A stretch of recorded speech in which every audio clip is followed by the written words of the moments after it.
한 주 편안하셨죠? 네. 지난 수련회에 받은 우리의 여운이 우리 한 주를 또 기쁘게 보내게 하지 않았나 하는 생각을 합니다. 아무튼 또 다가오는 한 주도 행복하고 즐겁게 생활하시길 바랍니다. 오늘 우리가 함께 읽은 본문은 우리가 신앙생활을 하면서 수천 번 들었을 만한 이야기입니다. 굉장히 유명한 구절이죠. 그래서 저는 이 줄거리 내용보다 오늘 마지막에 나오는 구절, 이와 같이 나중된 자로서 먼저 되고 먼저 된 자로서 나중되리라 하는 이 말씀에 기초를 두고 한번 이야기를 나눠보고자 합니다. 단순히 이 말씀이 처음과 나중을 뒤바꾼, 순서만 뒤바꾼 그런 말, 그런 뜻일까요? 라는 질문을 먼저 하겠습니다. 실상은 이 그냥 단순히 말 바꿈의 이야기는 아닙니다. 헬라어 원문을 자세히 들여다보면 이 문장은 약간의 보상의 논리에서 은혜의 논리로 굉장히 넘어가는 아주 거대한 생각의 전환을 요구하는 장면입니다. 그래서 오늘의 말씀이 우리에게 이제 어떻게 다가오는가를 우리가 한번 4단계로 묵상을 한번 해보고자 합니다. 첫 번째 핵심 단어는 나중된 자, 그리고 먼저 된 자입니다. 이 나중된 자를 헬라어로 에스카토이라고 합니다. 그리고 먼저 된 자를 프로토이라고 합니다. 그래서 이 단어의 의미를 한번 살펴볼 필요가 있습니다. 그래서 나중된 자, 이 에스카토이는 단순히 시간적으로 늦게 온 사람을 지칭하는 말이 아닙니다.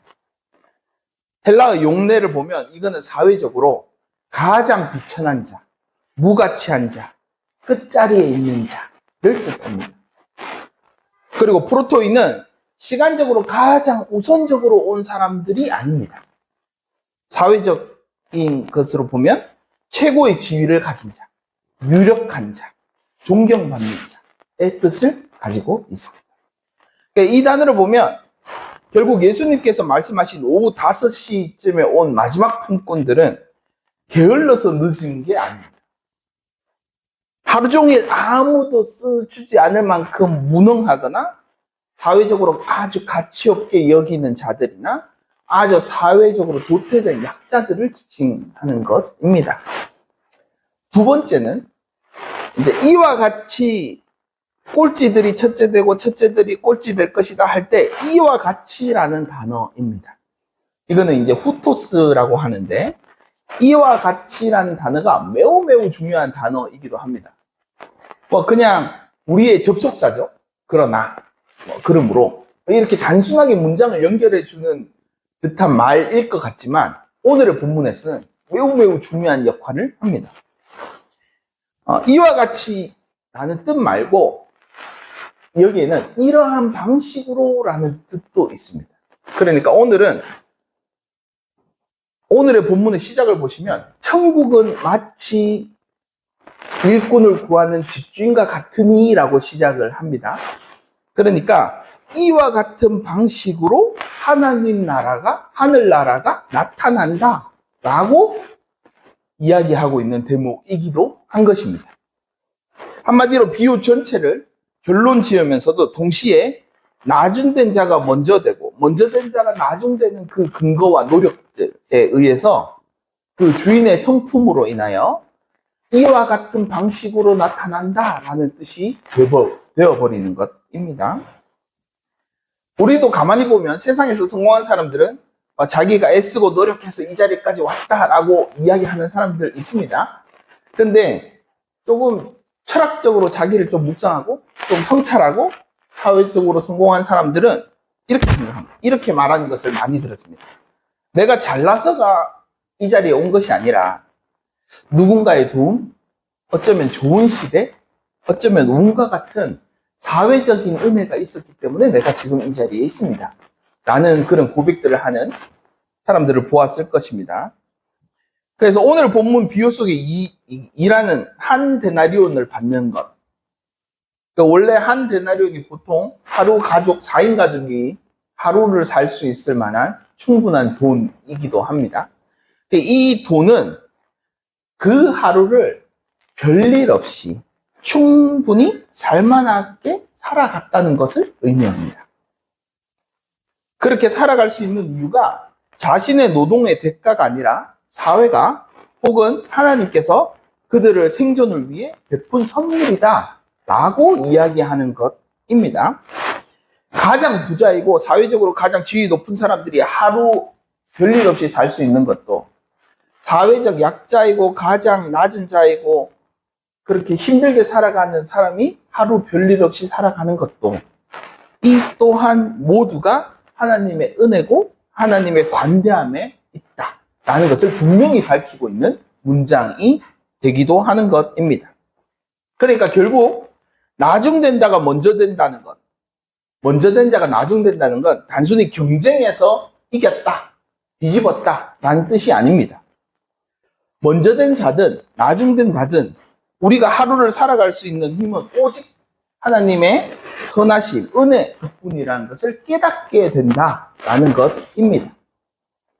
그래서 그리스도인들이 하나님의 은혜로 살아갑니다 라고 고백하는 것은 참으로 삶의 좋은 자세입니다.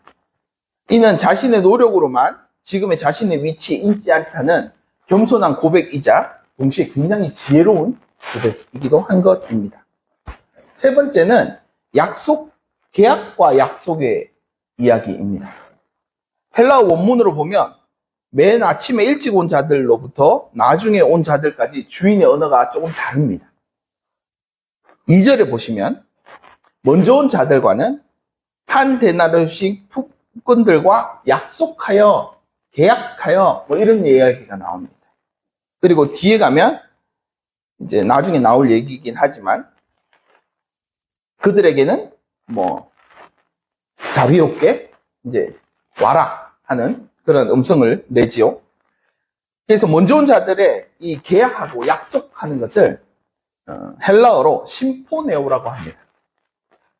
법적인 구속력이 있는 계약을 의미합니다. 사회 구성원들 사이에 합의가 된 것을, 합의에 이르는 것을 이런 이야기를 합니다. 일한 만큼 받는다. 이것은 이제 율법의 계약적인 요소인 거죠. 그래서 이것은 사실 하나님과의 계약을 의미하기도 합니다. 헬라어 심포네오가 사실 창세기 3장에 인간이 타락한 후 수고하여야 땅의 소산을 먹으리라 하는 하나님의 선언과 이게 맞닿아 있는 부분이 있습니다. 표면적으로는 굉장히 다른 소리지만 소리라는 것과 조화라는 관점에서 우선 이것이 맞닿아 있습니다. 우선 심포네오의 단어를 정확히 알 필요가 있습니다. 심포네오는 씬이라는 함께라는 뜻과 포네라는 소리, 합성어입니다. 그래서 심포네오 계약이 요 함께 소리내다 이런 것 뜻입니다. 그래서 음성이 일치하다 혹은 함께 소리를 내다. 그래서 악기가 마치 화음을 내듯이 서로가 합의한 것, 서로가 동의한 것, 그래서 마음을 맞춘 것을 심포네오 계약이라고 합니다. 마태복음이 오늘 본문 이전에 바로 이 단어를 한번 사용했습니다. 18장 19절에 보시면 이런 말이 나옵니다. 진실로 다시 너희에게 이르노니 너희 중에 두 사람이 땅에서 합심하여 무엇이든지 구하면 하늘에서 계신 내 아버지께서 그들을 위하여 이루시리라 하실 때, 이 땅에 두 사람이 합심하여 할 때 이 심포네오라고 사용을 했습니다. 마태복음이 이미 심포네오라는 단어를 쓰고 오늘의 본문에 가서 또 심포네오를 사용하고 있는 것입니다. 창세기 3장 17절에 이런 이야기가 있습니다. 아담에게 이르시되 내가 내 아내의 말을 듣고 내가 내게 먹지 말라고 한 나무 열매를 먹었은즉 땅은 너로 말미암아 저주를 받고 너는 내 생평생에 수고하여야 그 소산을 먹으리라. 아담이 범죄한 후에 하나님께서 땅을 저주하시며 하신 말씀입니다. 이 3장 17절을 보면 헬라어로 이게 평생의 수고의 원인으로 바로 소리를 이야기하고 있다는 것입니다. 그러니까 네가 평생에 수고하게 된 원인이 아내의 소리를 듣고 뱀의 소리를 듣고 그 소리와 마음이 합하여 저지른 범죄 때문에 네가 평생에 수고하게 되었다. 이렇게 이야기를 하고 있는 것입니다. 그래서 원래 인간은 하나님이 창조하신 목적이 에덴 동산에 있을 때는 하나님의 말씀과 조화롭게 살아 있었습니다.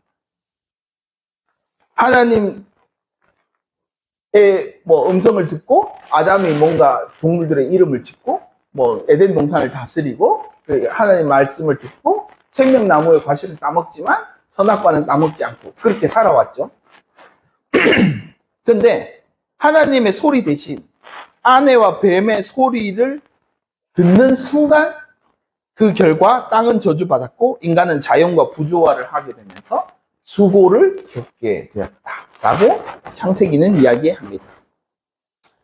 사실 여담이지만 여기에는 할 말이 굉장히 많이 담겨져 있습니다. 오늘의 본문 요 마지막 구절 가지고 몇 가지의 설교를 할 수 있을 정도로 여러 가지 이야기가 있습니다. 하나는 솔로몬애가 지혜 구할 때 모습이 나옵니다. 바로 솔로몬이 지혜를 구할 때 듣는 마음을 달라고 이야기합니다. 소리의 마음을 합심하여 듣는 마음을 달라. 그래서 하나님의 소리도 잘 듣고 백성의 소리도 잘 듣길 원합니다. 그게 지혜입니다. 그게 지혜의 시작입니다. 라고 고백하는 장면이 나옵니다. 이러한 관점에서 주인은 백성들의 소리를 잘 들어서 처음 된 자의 소리부터 마지막 삶의 끝자리에 있는 사람들, 그들의 삶의 고통의 소리, 그 삶의 슬픔의 소리를 찾아가서 들으며 그들의 소리에 반응했다라고 묘사를 하고 있습니다. 반대로 요 앞장에 나오는 율법과의 논쟁에서 율법의 소리를 듣고 율법과 조화를 이루며 살아가야 하는 바리새인들이 율법이 하나님의 주신 말씀이라는 것을 잊고 자기 나름대로 자기의 생각대로 자기의 소리와 마음을 합하여 그가 살아갔을 때 얼마나 그가 왜곡되어 있는 삶, 얼마나 다른 백성들에게 고통을 전사하는 삶을 살았는지 계속적으로 마태복음은 이야기를 해왔던 것입니다. 그래서 19장부터 20장까지 계속 요 소리 테마로 연결되어져 있는 것입니다. 또한 수고하여야 먹으리라 했던 그 의미를 해석해 보면 이 땅은 너의 행위로 말미암아 저주를 받았으니 너는 슬픔 중에 그것을 먹으리라 라고 번역할 수도 있습니다. 우리 성경은 수고하여야 소산을 먹는다라고 얘기를 했지만 70인역이 기준이 되는 천주교 성경은 너는 사는 동안 줄곧 고통 속에서 땅을 부쳐 먹으리라 라고 번역을 했습니다. 히브리어 이차본이라는 단어를 70인역 구약 성경은 리파이스로 번역을 했습니다. 이것은 단순한 노동이 아니라 삶의 근심, 슬픔, 정신적 고통을 모두 포함한 노동을 이야기합니다. 그래서 이러한 관점에서 보면 하나님과의 심포네오가 깨지고 땅과의 관계도 깨지고 더 이상 땅은 순조롭게 소산을 내지 않고 인간은 슬픔, 근심, 정신적 고통을 대가로 치러야만 비로소 먹고 살 수 있게 되었다 라는 이야기를 하고 있는 것입니다. 그래서 계속적으로 이 심포네오의 이미지를 구약의 창세기와 앞절과 계속적으로 이야기를 합니다. 그래서 일부러 18장에 아까 두 사람이 합심하여 무엇이든지 구하면 내 아버지께서 주실 것이다 라는 구절을 일부러 넣어놓은 것입니다. 그러니까 예수님 그리스도를 통해 창세기에서 깨어진 소리의 조화를 그로 인해서 땅이 저주받고 지금의 너희가 슬픔을 겪고 수고하고 무거운 짐을 지고 하는 모든 일련의 행위를 그리스도로 말미암아 다시금 성도들이 한 목소리로 마음을 합하여 생활할 수 있게 될 것이다 라고 이야기를 하고 싶은 것입니다. 그래서 하나님의 뜻 안에서 올바른 소리와 조화를 이룰 때 하나님께서는 그 문제를 가지고 땅의 문제도 해결해 주신다는 그러한 이야기로 바꾸어 버리는 장면이 나오는 것입니다. 다시 본문으로 돌아오자면, 먼저 온 자들이 한 데나리온으로 계약하는 것은 앞선 말씀 기준으로 생각하면 먼저 온 자들을 심포네오 주인과 함께 계약을 해서 그들의 수고와 그들의 슬픔과 하루의 불안을 온전히 해소해 주었습니다. 그것도 제일 먼저 아침부터 그들의 불안을 해소해 준 것이 됩니다. 그리고 그들과 소리를 맞추어 주인이 그런 일을 제공했다라고 이야기를 하고 있는 것이죠. 나중에 온 자는 이제 상당하게 주리라라고 이야기를 합니다. 심포네오 하지 않았습니다. 단순히 어떠한 계약과 사회적 약속도 하지 않았습니다. 다만 나중에 온 자들은 계약이 아닌 주인의 상당함과 선의를 믿고 들어갔던 것입니다. 주인이 말했던 그 말과 그리고 장터에서 놀고 하루를 거의 굶게 된 자신을 찾아온 그 주인의 선의, 그래서 그들에게 일자리를 주고 하루를 온전히 살 수 있도록 해준 그 선의에 기대서 하루의 품삯을 생각하고 있었던 거죠. 스스로 굉장히 쓸데없는 사람이라고 하고 해가 지어가면 갈수록 스스로 자괴감을 느끼는 그 사람들에게 이제 하루를 구원해 줄 손길이 임한 것입니다. 그래서 그 주인의 마음을 이들은 본받았고 느꼈던 거죠. 그래서 주인이 나중에 온 자들도 온전한 하루를 살 수 있게끔 해 주었던 그 내면의 선함을 기대어 일을 하게 된 것입니다. 이러한 이야기는 먼저 온 자들과 주인과의 대화가 이어지면서 왜 먼저 온 자들이 나중되고 나중 온 자들이 먼저 되는 이유를 설명해 주는 역할을 하게 됩니다. 표면적 이야기는 먼저 온 자들은 계약대로 받았기 때문에 불평했고 나중 온 자들은 은혜를 받았기 때문에 감사를 했습니다. 결국 자신의 권리를 주장하는 자들은 나중으로 비천한 자로 밀려가고 주인의 은혜를 맡긴 자는 먼저 된 자, 존귀한 자가 된다라고 이야기하는 게 굉장히 아이러니한 일이 되어버립니다. 그러나 가장 큰 문제는 이 내면의 문제라고 이야기를 합니다.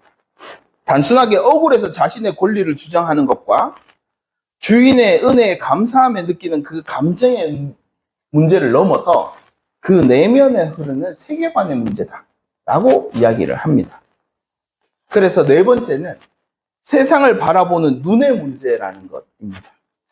그 내면의 세계관의 문제라고 성서는 이야기합니다. 15절에 주인과 먼저 온 자들과 나눈 대화에서 이런 이야기가 나옵니다. 주인이 내가 선함으로 네가 나를 악하게 보느냐. 이때 악하게 보다라는 단어가 오프달모스 포네로스입니다. 또 포네 쪽 나오죠. 포네 비슷한. 유대교의 당시의 관용어구로는 인색함, 질투라는 뜻을 가지고 있습니다. 그러니 먼저 온 자들이 논리는 자기가 먼저 시작해서 나중에 끝냈다고 하면서 자신의 노력, 시간을 더 썼다고 주장합니다. 정당한 주장처럼 보입니다. 그러나 이것은 너희의 인색함이나 너희의 질투다. 이렇게 이야기를 하고 있는 것입니다. 한마디로 타인과 나를 비교해서 나를 더 위에 놓고자 하는, 내가 좀 더 손해봤다는, 내가 더 돈을 덜 받았다는 인식에서 비롯된 것이다 라고 이야기를 하는 것이죠. 그리고 주인은 나는 내 것을 가지고 내 뜻대로 한다라고 이야기합니다. 언뜻 보면 주인이 굉장히 자신만의 판단이 중요하고 자신만의 권리가 중요한 것처럼 이야기합니다. 그래서 이 사람이 되게 옹고집스럽고 외골스럽고 또 자기밖에 모른다고 사람들이 인식할 수 있을 거라 생각이 듭니다. 그러나 실상은 나중 온 사람들에게 더 마음 쓰고 신경 쓰고 있었던 것입니다. 사회적으로 불합리하게 배척받은 자들, 사회적으로 삶의 끝자락으로 밀려간 자들을 더 신경 쓰고 더 마음 쓰고 그렇게 모두에게 공평하게 선을 행하는 것을 자신의 권리라고 이야기하고 있는 것입니다. 그래서 마음으로부터 이미 선한 일을 한 자신을 비난하는 것은 그들의 생각과 마음과 눈이 그 선한 일을 보지 못하고 동시에 그 선한 것을 악하다고 함으로써 자신들이 가지고 있는 선악의 기준이 얼마나 잘못되어 있고 얼마나 편협하고 얼마나 이기적인지 드러내는 장면이 되어버리는 것입니다. 그래서 오늘의 본문은 이 아이러니한 장면을 이야기함으로써 우리로 하여금 주인은 왜 불공평해 보이는 행동을 했는가를 깊이 고민하게 생각하게 해줍니다. 14절에 이런 것이 있습니다. 네 것이나 가지고 가라. 나중 온 사람에게는 너와 같이 주는 것이 내 뜻이니라. 여기서 내 뜻이니라 할 때 쓰여진 단어가 델레마입니다. 원래 동사 델로입니다. 이거는 단순히 내 바램이다. 나의 의지이다. 이런 뜻이 아니라 실질적으로 내가 결단하고 지키고자 하는 것이다. 내가 반드시 지켜야 할 이 이유가 있다. 목적이 있다. 그러므로 이것이 내 뜻이다. 라는 것에 다 담겨져 있는 말입니다. 한마디로 주인은 노동자들의 불평에 대해 실수했다거나 계산착오라고 얘기하지 않고 아주 명확하게 이것은 내가 결정한 일이야. 내가 이유가 있고 목적이 있어서 결정한 일이라고 여기서 항변하고 있는 것입니다. 이로써 단순하게 하루 품삯인 한 데나리오는 결국 단순히 노동량에 따라 임금을 지급하는 일이 아닌 것이 되어버립니다.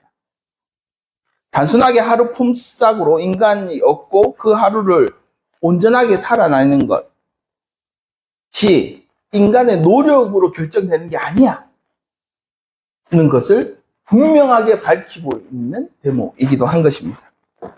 하루를 온전하게 살아가는 것은 오롯이 주인이 구원하고자 하는 의지로부터 분명하게 나타난다라고 이야기를 하고 있는 것입니다. 오늘 본문을 보더라도 주인은 오후 5시에 온 사람들에게 돈을 주고 싶어서 안달난 사람처럼 묘사하게 됩니다. 즉, 이 비유는 하나님의 의지인 텔레마는 공정한 분배에 있는 것이 아니라 낮은 자나 높은 자나 그에게 주어진 하루를 온전히 살아낼 수 있도록 제공하는 그 하나님의 자비에 확실하게 그 목적과 그 행동이 고정되어 있음을 밝히고 있는 대목입니다. 특히나 나의 고난이다 라고 얘기하는 엑수시아는 힘이나 능력의 말이 아닙니다. 이것은 법적 요구이자 법적인 권리, 통치권, 자유 이런 뜻을 가지고 있습니다. 그러니까 내가 힘이 세니까 내 마음대로 한다 라는 것이 아니라 내가 그럴 만한 정당한 권리가 있어 라는 뜻이 됩니다. 오늘의 본문의 시작이 하늘나라는 이렇다고 이야기하면서 시작합니다. 즉 하늘나라에서는 이러한 마음, 이러한 생각이, 이러한 행동이 전부 정당한 권리가 있고 이는 하나님께서 예수님께서 주신 마음이자 하늘나라를 구성하는 참된 생명이다 라고 이야기를 하고 있는 것입니다. 주인은 지금 불평하고 하고 있는 먼저 온 자들에게 소유법과 법리를 들여 반박하고 있습니다. 왜냐하면 그들도 법적인 요구를 해왔기 때문에 정확하게 법적인 권리로 반박을 하고 있는 것이죠. 그래서 마치 소유권과 법적인 권리를 들여 불평하는 자들은 마치 주인의 돈이 공공재처럼 생각하며 공평하게 나눠져야 된다고 생각하고 있는 것입니다. 그러니 자신이 일한 만큼 대가를 받아야 된다는 공정한 원리를 들어서 내가 이만큼 일했는데 왜 나는 이만큼의 보상을 안 주는 것이냐 라고 지금 항변을 하고 있는 것이죠. 그러나 그 속내는 자신이 받지 못하는 것, 자신이 덜 받는 것에만 관심이 있습니다. 나중된 자들의 삶에는 전혀 관심이 없고 그들은 오로지 자신만을 위해 세상이 존재하는 것처럼 자신이 받아야 될 것, 자신이 누려야 될 것에 대해서만 관심이 있다는 것입니다. 이에 주인은 자신의 고유한 법적 권한을 강조하며 이 돈은 내 거야 라고 강조하는 것입니다. 내가 내 돈으로 낭비를 하든 기부를 하든 내 돈을 길가에 뿌리든 원래 소유자의 권리이다. 그 누구도 왜 저런 사람을 구원합니까? 왜 저런 사람의 하루를 우리가 신경 써야 합니까? 라고 따질 수 있는 이유는 전혀 없다. 오로지 구원은 하나님의 고유 권한이기 때문이다. 라고 이야기를 하고 있는 것입니다. 마태복음은 하늘나라는 이 두 가지에 의해서 시작된다라고 이야기합니다. 하나님의 의지인 딜레마와 하나님의 특권인 엑수시아. 그래서 마태복음 4장 17절에 예수님께서 사탄의 시험을 다 받고 출발하시면서 이렇게 말하는 겁니다. 이때부터 예수께서 비로소 전파하되 이르시되 회개하라 천국이 가까이 왔습니다. 본인이 하나님의 의지와 하나님의 권한을 가지고 이 땅에 내가 이제 하나님의 일을 시작하였다라고 선언하는 것 대신 회개하라 하늘나라가 가까이 왔다라고 공생애를 시작하신 것입니다. 그래서 이 두 개념이 합쳐질 때 마태복음이 말하고자 하는 은혜의 논리가 완성됩니다. 하나님의 의지인 나는 저 늦게 온 자 한 명이라도 더 살리고 싶다. 나는 그 의지, 그들에게 온전한 하루를 선물해 주고 싶다. 그래서 나는 그들에게 너와 같은 보상을 준다. 라고 하는 이 하나님의 주권 행사로 모든 사람이 공평한 하루를 살 수 있는 땅이 된다. 라고 명확하게 밝히고 있는 것입니다. 일반 사람들은 하나님의 은혜는 불공평해야 한다고 생각합니다. 말로는 쉽게 하나님의 은혜는 공평해야지 라고 이야기를 하지만 내가 기독교인이기 때문에 하나님을 믿지 않는 사람들과 내가 동등한 은혜를 받을 수 있나? 내가 교회를 열심히 다니고 더 많은 일을 해왔는데 내가 교회에 그냥 왔다 갔다 하는 사람들보다 더 적게 은혜를 누려야 하나? 특히나 수고와 고통이 따르면 나는 반드시 복을 받아야 되는 사람이라고 인식하기 시작합니다. 그래서 흔히 나는 다른 사람들보다 더 많은 은혜를 받아야 돼 라고 생각을 합니다. 그래야 공정하다고 생각합니다. 그러면서 다른 이들의 성공을 보거나 다른 이들의 은혜를 보거나 다른 이들이 더 잘 나간다고 생각이 들면 하나님 더 공정해야 되는 거 아니에요? 더 공평해야 되는 거 아니에요? 라고 이야기하기 시작합니다. 하지만 이 비유에 따르면 만약에 하나님이 그렇게 공정했다면, 그렇게 공평했다면, 일한 만큼 준다고 얘기를 했다면, 일이 다 끝나는 시점에 온 사람들은 더 고용되지 않거나, 오후 5시에 온 인생들은 굶어 죽어야 합니다. 이 땅에 쓸모없는 자들이기 때문에. 그러나 주인이 자신의 권한과 자신의 의지로 이 왜곡되어 있는 공정의 벽을 깨트리고 은혜의 모습으로 참된 바른 법을 실천했기 때문에 하늘나라가 거기로부터 침투하기 시작했던 것입니다. 따라서 예수님은 헬라어 단어들을 통해 하나님의 의는 법적인 공평함을 넘어서 주권적인 사랑의 실천이다 라고 이야기를 하고 논증하고 있는 것입니다. 그래서 주인은 자신의 의지와 권한을 비난하는 자들에게 이렇게 말합니다. 내가 선함으로 네 악하냐? 이 말은 하나님과 그리스도께서 생각하고 나아가는 방향은 우리가 항상 언제나 옳고 선한 방향으로 나아간다라고 이야기를 합니다. 그리고 그 방향으로부터 하늘나라는 시작됩니다. 그러나 이것을 이해하지 못하고 인간의 시선, 인간의 계산법으로 하나님을 판단하고 할 때 우리의 눈은 악한 눈이 되어버린다는 것입니다.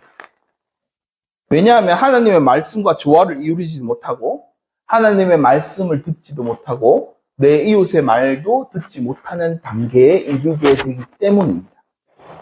그래서 마치 아담이 하와와 뱀의 소리를 듣고 마음이 합해서 악으로 달려갔던 것처럼 하늘나라가 와도 너희가 너의 악과 소리를 맞추고 합심하게 되면 결국 너희는 스스로 악으로 달려가게 될 것이다 라고 이야기를 하는 것입니다. 마치 창세기 에덴 동산에서 쫓겨난 이유처럼 우리는 점점 하늘나라와 방향을 달리해서 점점 멀어지는 삶의 결과를 나타나게 될 것이다 라고 이야기를 하는 겁니다. 이로써 결국 먼저 된 자들은 나중되게 되는 것입니다. 성서가 말하는 나중된 자가 먼저 되는 이유는 그들의 하나님의 주권, 살리고자 하는 의지와 그들의 권한, 하나님께서 베푸신 은혜를 전적으로 의존하고 기대고 자신이 받은 은혜를 통해 자신과 함께 그 하늘나라로 들어온 사람들을 똑같이 은혜 받은 사람, 나와 똑같이 구원받은 사람, 내가 하나님의 마음으로 그들을 이제 보게 됩니다. 똑같이 마음을 쓰게 되죠. 우리나라에 좋은 말 있죠? 동병상련. 같은 고생을 하고 같은 고난을 했으니 이제 너는 나와 같이 극복하고 행복해지면 그들과 함께 마음을 맞추고 그들의 소리도 듣고 그들과 함께 뭔가를 할 수 있게 되는 것입니다. 그렇게 나중 온 자들은 자신과 타인을 동일시하는 마음을 먼저 배우게 되는 것입니다. 그렇게 나중된 자들은 하나님의 마음을 먼저 배우고 내 이웃의 마음을 먼저 얻어서 함께 소리를 듣고 그들은 하늘나라가 어디 있는지 비밀을 깨닫기 시작하게 된다는 것입니다. 결국 누가 먼저고 누가 지위가 높고 누가 사회적으로 더 많은 권한을 가지고 있다 할지라도 그 내면에 오로지 자기만 아는 사람, 나만 높이려고 하는 사람들, 나의 공로와 나의 노력과 나의 권리만 내세운 자들은 하나님의 나라로부터 점점 멀어지고 있다는 것을 의미합니다. 그럼에도 불구하고 오늘의 이야기는 재밌는 게 그들도 똑같은 하루를 제공받는다는 것입니다. 그것도 주인이 불러서 그들에게 똑같은 일을 하셨다는 것입니다. 그래서 이들에게도 동일한 은혜로 대하는 주인이 있기에 이들에게도 하나님 나라는 열려있다 라고 이야기를 하고 있는 겁니다. 그들이 언제라도 자기를 돌아보아 생각을 바꾸고 회개해서 돌아서면 그곳에서부터 하늘나라는 펼쳐진다 라고 이야기를 하고 있는 것을 의미하기도 합니다. 결국 마태복음의 하늘나라는 하나님의 마음으로 내 삶과 타인의 삶을 동일하게 생각하고 서로를 돌아보는 선한 눈, 서로의 마음을 합하는 그 마음, 서로의 소리를 합심하는 그곳에서부터 모두가 온전하게 하루를 살아내는 천국이 시작된다라고 이야기를 하고 싶은 것입니다. 제가 주보에 글을 하나 올려놓았습니다. 주보의 글을 보시면 도덕적인 노력과 삶의 기쁨은 노동 후 휴식하면서 얻는 기쁨과 같다. 힘들이지 않는다면 기쁨도 없다. 도덕적인 노력이 없다면 인생을 이해하는 기쁨도 없다. 여기서 말하는 도덕적인 노력을 기독교의 말로 바꾸면 하나님과 소리를 맞추고 조화롭게 살아가려고 하는 노력, 그리고 인간이 타락하면서 하나님과 소리를 맞추지 못하고 모두에게 슬픔과 괴로움과 고통과 힘든 땅에서의 삶이 주어졌지만 그 모든 고통 당하는 소리를 듣고자 애쓰고 노력하는 사람, 하나님의 마음으로 내 이웃의 고통의 소리도 들으려고 애쓰고 노력하는 사람으로부터 비로소 자신의 참된 삶을 찾을 뿐만 아니라 그들의 삶은 하늘나라의 백성이 삶이 될 것이다 라고 이야기를 하고 있는 것입니다. 왜냐하면 그 길이 하늘나라에 가는 길이자 나의 삶도 타인의 삶도 전부 하나님의 선하신 뜻이 무엇인지 발견하며 살아가는 삶이 되기 때문입니다. 그러한 노력 없이는 우리 하나님께서 주신 우리의 인생을 이해하기 어렵다라는 시가 되는 것이죠. 그래서 하늘나라를 꿈꾸며 살면 우리는 하나님과 소리를 맞추고 이웃들과 소리를 맞추며 살아가기를 간절히 소망합니다. 마지막으로 바울이 간절히 권면했던, 로마 교회에 권면했던 말씀을 하나 나누고 마치려고 합니다. 바로 로마서 12장 2절 말씀입니다. 여러분은 이 시대의 풍조를 본받지 말고 마음을 새롭게 함으로 변화를 받아 하나님이 선하시고 기뻐하시고 완전하신 뜻이 무엇인지 분별하도록 하십시오. 기도하겠습니다. 사랑의 하나님, 참으로 감사를 드립니다. 당신이 우리의 영혼을 구원하시기 위해 늦은 시간까지 우리를 찾으시며 가장 나중된 자인 우리를 기다려주심에 참으로 감사를 드립니다. 그 선한 의지 덕에 우리는 구원을 받습니다. 그리고 하나님과 함께 살아갈 수 있게 되었습니다. 우리를 구원하시고자 하는 의지와 권한을 아낌없이 사용하심에 우리는 우리 곁에 계시는 하나님을 볼 수 있음을 감사해 드립니다. 믿음이 부족한 우리는 여전히 우리의 권한만 찾고 있는지도 모르겠습니다. 우리가 이러한 악한 눈에서 벗어나 하나님의 선한 눈으로 세상을 대하며 살아갈 수 있도록 인도해 주십시오. 나와 이웃들에게도 동일한 눈으로 대할 수 있도록 인도해 주십시오. 우리의 선한 눈이신 우리 주 예수 그리스도 이름으로 기도드립니다.